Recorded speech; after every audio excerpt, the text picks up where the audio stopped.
Hi everyone, जय हिंद, जय भारत, जय माता दी। तो अभी सीबीएसई का रिजल्ट आया और सारे बोर्ड्स का लगभग रिजल्ट आ चुका है और बहुत सारे बच्चों के 60% से कम आया। बताया जा रहा है सीबीएसई में पिछले 8-10 साल में सबसे ख़राब रिजल्ट है, जहाँ पर एआई के थ्रू चेकिंग बोली जा रही है, हुई है स्क्रीन्स के थ्रू, और ये दिक्कत निकल के आई है।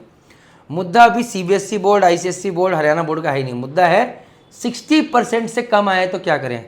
फिर से ये वीडियो ध्यान से देखिए आगे जो बनाई हुई है और इस पर अमल कीजिए, यही आपकी ज़िंदगी की नैया पार लगाएगी। और हाँ, merchant navy start app download नहीं किया है तो वो कर लीजिए, क्योंकि वहीं पर सही गाइडेंस मिलेगी। Take care, bye.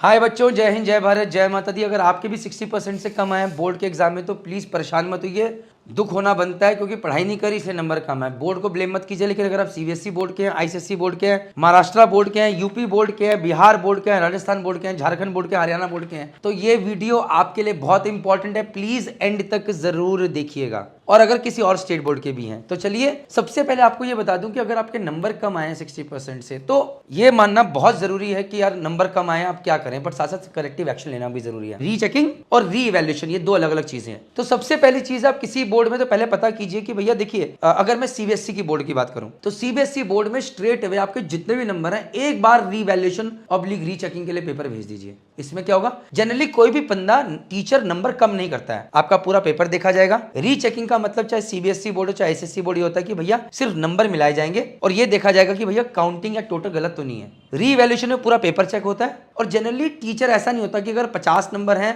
और आपके एक्चुअली 45 बन रहे हैं तो कम कर दें, वो उतने ही रखते हैं। तो री इवैल्यूएशन और रीचेकिंग में कोई नुकसान नहीं है। अगर आप सीबीएसई बोर्ड, आईसीएसई बोर्ड या किसी बोर्ड से हैं और अगर वहां पर ये रीचेकिंग या री इवैल्यूएशन का प्रावधान है तो इसका इस्तेमाल कीजिए, नहीं तो आप बेवकूफी कर रहे हैं। बहुत सारे केसेस में ऐसे बच्चे के 59% बन रहे हैं, 58% बन रहे हैं, उसने रीचेकिंग के लिए दिया, रिवैल्यूएशन के लिए दिया, 65% हो गए, एक अपॉर्चुनिटी खुल गई। सो आइए बिना टाइम वेस्ट किए, अगर आप सीबीएसई बोर्ड के हैं तो सबसे पहले रिवैल्यूएशन रीचेकिंग के लिए डालिए। उसके बाद आप किसी एक एग्जाम का इंप्रूवमेंट आप जुलाई में दे सकते हैं। तो भाई सिंपल है, अगर जिसमें सबसे कम नंबर है फिजिक्स, केमिस्ट्री, मैथ्स में, उसका इंप्रूवमेंट भर दीजिए और फट से अभी सिर्फ 2 महीने रह गए, तैयारी पूरी जान लगा के शुरू कीजिए। किसके बाद?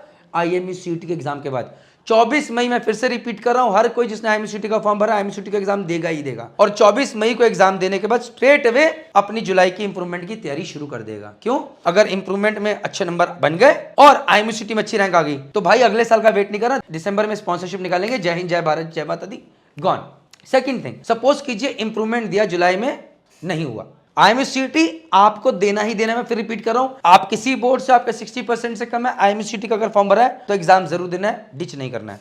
अब आता है, आपने जुलाई में इंप्रूवमेंट दिया, आपका नहीं हुआ, आप सिर्फ मैक्सिमम एक सब्जेक्ट का दे सकते थे, तो भैया सिंपल है, अब नेक्स्ट ईयर मार्च के अंदर आप भाई जितने मर्जी एग्जाम का दीजिए और कोशिश कीजिए एग्जाम क्लियर करें। कॉपीड, ये मार्च में होगा। इस बीच में हम जेएमडी एकेडमी के बच्चों को ये देखते हुए कि कैसे बच्चे के परफॉर्मेंस चल रही है, हम उसको कई बार एनआईओएस का एग्जाम भी बीच में दिलाते हैं, डिपेंड करता है condition to condition. Ideally NIOS का जब कोई आप एग्जाम देते हो तो उसके अंदर आपके पास स्पॉन्सरशिप के लिए अपॉर्चुनिटीज कम हो जाती हैं, और अगर आप सेम बोर्ड से दे रहे हो तो आपके लिए अपॉर्चुनिटीज बढ़ जाती है। उसके लिए हमने दुनिया भर के वीडियोस बनाए, प्लीज डिस्क्रिप्शन में देखिए कि लिस्ट ऑफ कंपनीज जो कि एनआईओएस के बच्चों को लेती है, लिस्ट ऑफ कंपनीज जो कि इंप्रूवमेंट के बच्चों को लेती है, वो दोनों वीडियोस डिस्क्रिप्शन बॉक्स में रहेंगे। मेरी टीम को हिदायत है, ध्यान से डाल दें। अब बात करते हैं आईसीएसई बोर्ड की। एज ऑलवेज भैया 1000 रुपए का आप मतलब 1500 रुपए का फॉर्म भरिए और आप अपना एग्जाम रीचेकिंग के लिए दीजिए, टोटल चेक किया जाएगा, बता दिया जाएगा। मैं तो कहता हूं 1000 रुपए और लगा के री इवैल्यूएशन भी कराइए, पूरा पेपर चेक होगा और नंबर बढ़ जाते हैं। नहीं होता है तो जुलाई के महीने में मैक्सिमम 2 एग्जाम्स। मजे की बात यह कि जब आप रीवैल्यूएशन रीचेकिंग के लिए देते हैं तो मार्कशीट में लिखा नहीं आता कि रीचेकिंग है, रीवैल्यूएशन है या फिर इंप्रूवमेंट भरा है। जैसे कि अगर आप इंजीनियरिंग कर रहे हैं तो जब बैकलॉग आती है तो वहां पर लिखा आता है कि भाई बैकलॉग थी, तो इसलिए रीचेकिंग, रीवैल्यूएशन, इंप्रूवमेंट दीजिए, बजाय कि ये सोचने की 60% से कम आप जीपी रेटिंग कर लेते हैं। मैं फिर से रिपीट कर रहा हूं। सो इस केस के अंदर जुलाई के अंदर आप मैक्सिमम किसी 2 सब्जेक्ट्स का इंप्रूवमेंट भर सकते हैं, भरिए।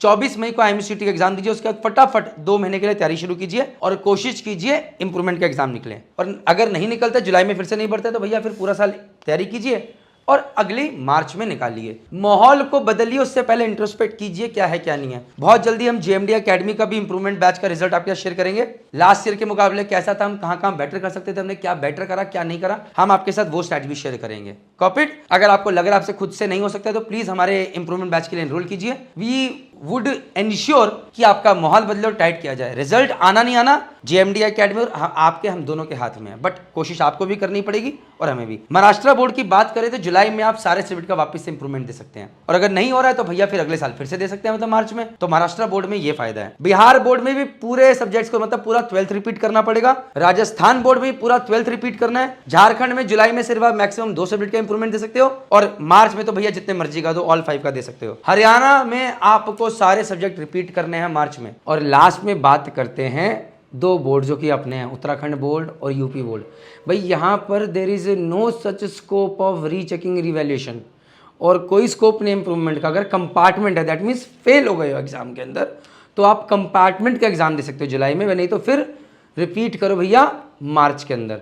यही सिंपल चीजें उत्तराखंड बोर्ड के यूपी बोर्ड की जो कि मैं आपने बताना चाहता हूं। सो क्वेश्चन ये है कि यार रिपीट करें या अब जीपी रेटिंग की तरह ज्वाइन कर ले। तो मैं आपको आज भी मेरी एक पेरेंट से बात हो रही थी, मैंने यही बोला कि अगर आप जीपी रेटिंग करके जाएंगे तो आप अपने को 5 साल पीछे समझिए, यहाँ पर सिर्फ 1 साल पीछे हैं। बट बोले कि अगर सर मेरे बेटे का फिर से नहीं निकला, तो मैंने बोला तो नहीं निकला तो फिर उसका जीपी रेटिंग कर लेगा, 1 साल जान लगा ले। और कहते हैं सर अगर हम कोई और प्रोग्राम कर लें, HND प्रोग्राम कर लें, बच्चे को यूके भेजे, मैंने कहा आपका लाखों रुपया पड़ा है बर्बाद करने के लिए, बिल्कुल भेज दीजिए, मैं मना नहीं करता हूं। देखिए जुगाड़ बहुत है, लेकिन अगर लड़का लायक नहीं है या लायक नहीं बनेगा तो आप गलत घोड़े पे दांव लगा रहे हैं। अब देखिए मेरे पास इस बार 84 बच्चे आए हैं इंप्रूवमेंट के, मैं आपके साथ रिजल्ट शेयर करूंगा। मुझे लगता है कि 50% to 60% हम कामयाब बनेंगे इन टर्म्स ऑफ जिन बच्चों ने 60% से ऊपर लेकर आए हैं। हमने ही पूरी जान लगाई, 9 से 5 रगड़ा चीजें करी। अब इसको कैसे 70 करना है, कैसे 80 करना है, हम फिर कोशिश करेंगे। So what I am telling you is कि देखिए पहली चीज ये है कि रीचेकिंग रिवैल्यूएशन होता है, करिए। नहीं अगर उसमें नहीं बढ़ रहे इंप्रूवमेंट दीजिए, जुलाई में होता है दीजिए, नहीं तो दोबारा रिपीट करना पड़े करिए, लेकिन पूरी जान लगा के। हिम्मत मत हारिए, हम आपके साथ हैं, आपको गाइड करते रहेंगे। IMSCT का एग्जाम याद से बिल्कुल दीजिए प्लीज। कई बार चमत्कार होते देखे और लोगों को दिसंबर में सिलेक्शन लेके जाते देखा है। 6 महीने जिंदगी के बच जाते हैं, वो कम नहीं है। आई होप आपको ये वीडियो अच्छा लगा होगा, अगर अच्छा लगा है तो प्लीज सब्सक्राइब कीजिए चैनल को। हम पे भरोसा रखिए, कोई गलत इंफॉर्मेशन आप तक नहीं पहुंचाएंगे। जय हिंद, जय भारत, जय माता दी। लेकिन फिर से एक चीज, आप जिस दिन पैदा हुए उस दिन स्ट्रगल चालू हुई थी, जिस दिन मरोगे उस दिन स्ट्रगल खत्म होगी। तो प्लीज स्ट्रगल सही चीज के लिए कीजिए, शॉर्टकट मत ढूंढिए। शॉर्टकट इसके लिए यार ये नहीं करता दूसरा कोर्स कर लेता हूं, ये नहीं करता। मेरे से एक बच्चा हमारी एकेडमी छोड़ के चला गया है ये कह के कि सर मेरे से नहीं हो पाएगा। मैंने उसे बोला बेटा तेरा यहां नहीं हो पाएगा, तेरा कहीं नहीं हो पाएगा, क्योंकि तू क्विटर है। सॉरी बच्चों को खराब लगता है, रो के जाते हैं, लेकिन जो सच है मैं छुपा नहीं सकता। मेरे को बटर कोट करना नहीं आता, जैसे कि मेरी टीम मेरे से घबराती है अगर हमारा रिजल्ट खराब आएगा तो मैं बिंदास शेयर करूंगा जो भी है, बट ये नहीं लगा सकता, मैं बटर नहीं लगा सकता। जो है साफ है, सुथरा है सामने। और अगर हमें इंप्रूवमेंट में मेहनत करनी है तो हम फिर से करेंगे। जय हिंद, जय भारत, जय माता दी, क्योंकि हार मानना हमारा काम नहीं है। ठीक है भाई।